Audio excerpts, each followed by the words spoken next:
everyone, it's Courtney and I am here to do as the title suggests, and we are going to be showing you, and by we I mean me and my lovely invisible assistant who is actually Zach, PS. But we're going to be showing you guys today how to make these DIY nail shelves, nail polish display shelves, and you can obviously customize these in any way, make them any size you want, add more shelves, less shelves, etc., etc. It's super easy to customize, and I'm very excited. So I'm very excited. This project was a really long time in the making, and it's finally done and up on my shelves, and I'm very excited to show you. So we're going to get into it. Here we go.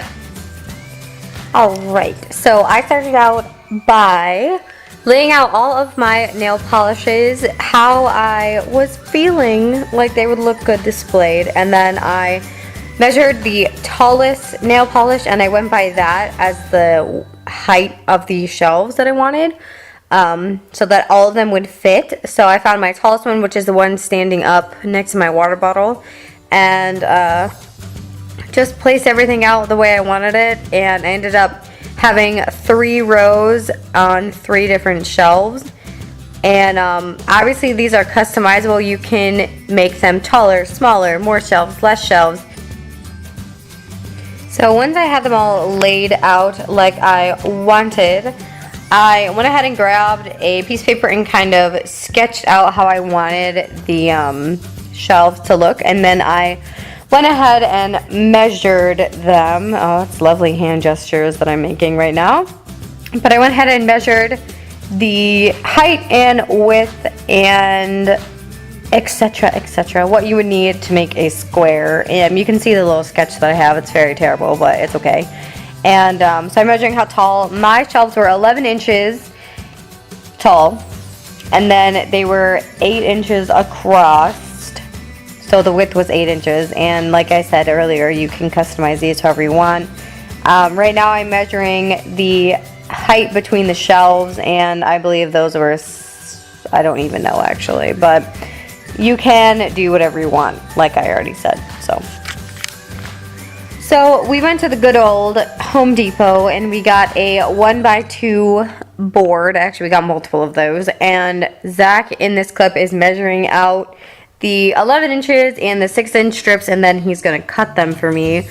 And this is something that you can have cut at Home Depot, or it's not super hard to cut it yourself like we're going to show you.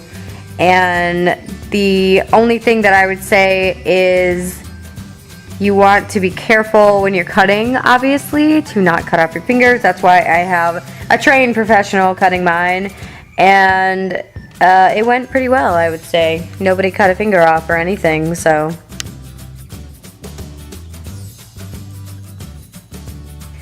Once the pieces are cut, we double checked to make sure that they were the right length before continuing on with our process. But I would always recommend double checking, just so you don't get halfway through building and then your stuff is not even. So this is just a closer up view of him measuring and drawing a line. So it's easier if you draw a full line across the whole board, then your saw has an easier, like it's easier for you to see where you have to cut. But obviously whatever works best for you is what you should do.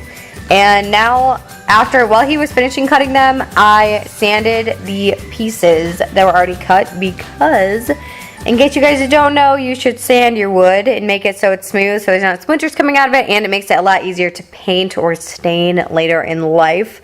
But that is what I'm doing. And then I sanded all the pieces, obviously. But once I got a full set, I started to lay out the shelves and make sure that everything fit and looked the way I wanted it to.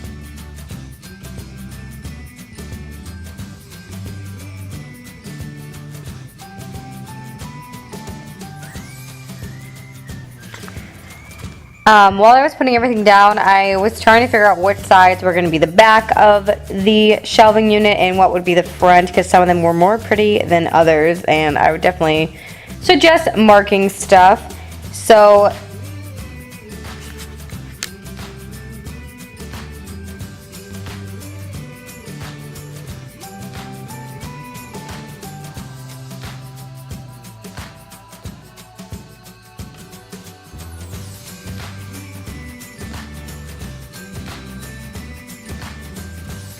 I did not apparently film any clips at all of Zach actually screwing together these shelving units, but I have him measuring where the shelves are going to go. So what we did is we just used 1-inch screws and screwed 2 in each corner, which you're going to see him doing for the shelves. We did the same process for the actual frame.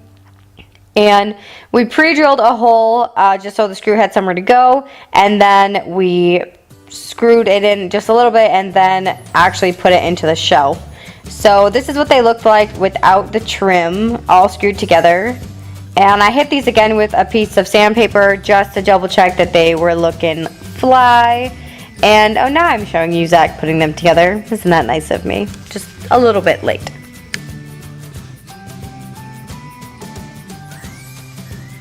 So we went and found molding at, again, the Home Depot, and I picked out one that I liked. And I can't remember which one it was, what it was called, but you can pick out any that you like. And we sanded the edges and then found ones that were not curvaceous. We tried to find some that were pretty straight and even and that looked good, and then we went ahead and bought those, obviously. And for the molding part, this is the hardest part in my opinion because they are angled. And so you can see right now Zach is measuring how long they need to be and putting the angle on with his handy dandy, I don't know what that is, ruler thing. And we actually cut a couple pieces using his saw, and then we traded over and we're using a miter saw, which has an automatic angle adjustment part. So I would probably suggest that if you have that option. It was a little bit easier. But so he's cutting it right now. He cut a couple at home, and then we went and we borrowed someone else's saw to finish them.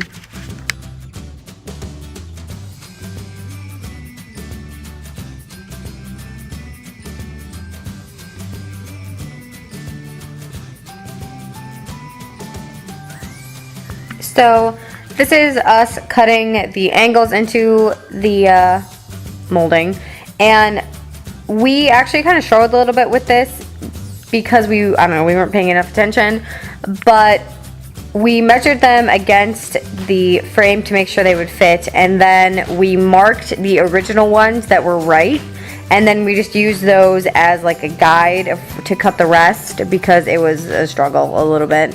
So right now he is marking where we're going to put the drill or the screws, and we actually use finishing nails to attach the molding so it wouldn't crack.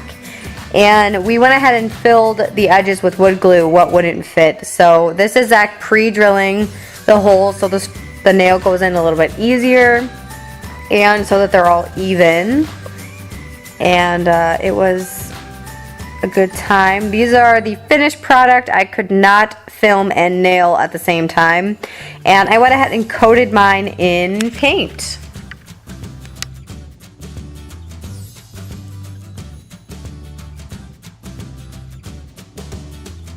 So I want to thank you guys so much for watching this video. If you guys have any questions or if I didn't explain something clearly enough, please let me know down below, and I will try to link any helpful internet stuff down below in the description box, and I will try to link my inspiration picture that I found on Pinterest and put that down there as well.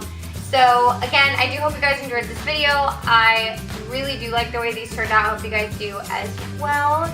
And please let me know down below if you are interested in DIYing. Give this video a thumbs up if you liked it, and I will talk to you guys all in the next video.